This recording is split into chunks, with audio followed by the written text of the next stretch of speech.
అతడు చాలా సైలెంట్. ఎవ్వరు ఏమన్నా పట్టించుకోడు. ఇలాంటి వ్యక్తులు మీ చుట్టుపక్కల కూడా ఉండొచ్చు. కానీ అలాంటి వారితో చాలా జాగ్రత్తగా ఉండండి.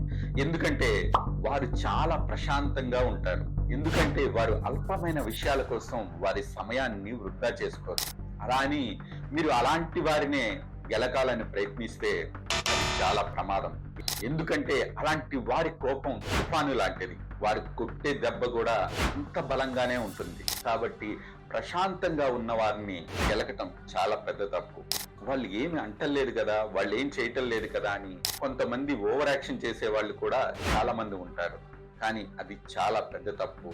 ఎందుకంటే మౌనంగా ఉండేవారు మహర్షి లాంటి వారు. వారి కోపం పెను ప్రమాదానికి దారితీస్తుంది. ఆ ప్రమాదం ఖచ్చితంగా వారిని ఎవరైతే డిస్టర్బ్ చేశారో వారికి నష్టం కలిగిస్తుంది. కాబట్టి మౌనంగా ఉండేవారితో చాలా జాగ్రత్తగా ఉండండి.